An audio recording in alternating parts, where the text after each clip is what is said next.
ধর্মনগরের নাট্যশিল্পীদের সেখানে সংবর্ধনা জানানো, পাশাপাশি একজোটে নাট্য চর্চার প্রথম বর্ষপূর্তি সম্মেলন নাট্যশিল্পীদের নিয়ে। এবং জানা গেছে সেক্ষেত্রে উত্তর ত্রিপুরা জেলার ধর্মনগরের নাট্যশিল্পীরা একত্রিত হয়ে গত বছর গঠন করেছিলেন একটি সংগঠন একযোগে নাট্য চর্চা। দেখতে দেখতে সংগঠনটি পেরিয়ে এসেছে এক সফল বছর। এই উপলক্ষে শনিবার 19 জুলাই ধর্মনগরে বিভিআই স্কুলের হল ঘরে আয়োজন করা হয় এক বর্ণাঢ্য সম্মেলনের। এই সম্মেলনের উদ্বোধন করেন বিধানসভার ধর্মনগরের বিধায়ক অর্থাৎ রাজ্য বিধানসভার অধ্যক্ষ বিশ্ববন্ধু সেন। বিশেষ অতিথি হিসেবে উপস্থিত ছিলেন বিশিষ্ট সমাজসেবী শ্যামল নাথ, বিশিষ্ট সাংবাদিক সাংস্কৃতিক ব্যক্তিত্ব সমর চক্রবর্তী এবং অন্যান্য অতিথিরা। গোটা বিষয় নিয়ে কি বললেন আজ বিশ্ববন্ধু সেন, শুনুন। অনেক নাটক দল এখন একসঙ্গে সমারোহ করে নাটকগুলো করছেন। ধর্মনগরের নাটকের ক্ষেত্রে এক বিশাল অগ্রগতি হয়েছে। আগে খাপ ছাড়া বাবা করতাম, একটা টিম আমাদের 6 মাস আগে নাটক করলো। এখন প্রত্যেক মাসের শনিবারে দ্বিতীয় শনিবার না, প্রত্যেক মাসের দ্বিতীয় শনিবারে নাটক হচ্ছে।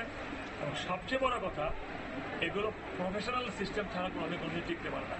সাবসিডাইজ সিস্টেমে এগুলো আগে সাবসিডাইজ সিস্টেমে চলতো। সাবসিডাইজ সিস্টেমে কোনোদিন কোনো কাজের অগ্রগতি হয় না। টিকিট বিক্রি হচ্ছে, মানুষ টিকিট কিনছে। এমনকি আমি যখন সুযোগ পাই, যখন হলে যাই, আমি পর্যন্ত আমার পরিবার সহ টিকিট কিনে দিই। এতে ছোটো ছোটো টিমগুলো সাপোর্ট পায়, ফিনান্সিয়ালি এইসের মাধ্যমে ফিনান্সিয়ালি সাপোর্ট পায়।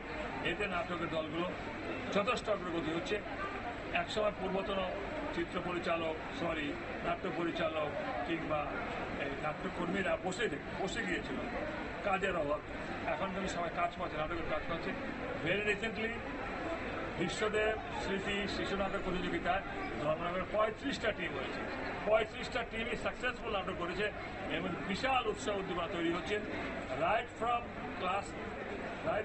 এই 3 থেকে 3.5 বছরের ছেলেমেয়েরা থেকে শুরু করে 16 বছরের ছেলেমেয়েরা নাটক করে একটা বিরাট একটা রিভলিউশন করে দিয়েছে। আবার রিপিট করি, রাইট ফ্রম এইভাবে 3 থেকে 3.5 বছরের ছেলেমেয়েরা ভাববেন এত ছেলেমেয়েরা এইভাবে কাজ করে নাটক করেছে দেখিয়ে সব নষ্ট করে। আপনারা শুনলেন বিধায়ক বিশ্ববন্ধু সেনের বক্তব্য এবং একযোগে নাট্য চর্চার সঙ্গে যুক্ত সমস্ত নাট্যশিল্পী ও নাট্যপ্রেমীদের উপস্থিতিতে সম্মেলনটি প্রাণবন্ত হয়ে ওঠে।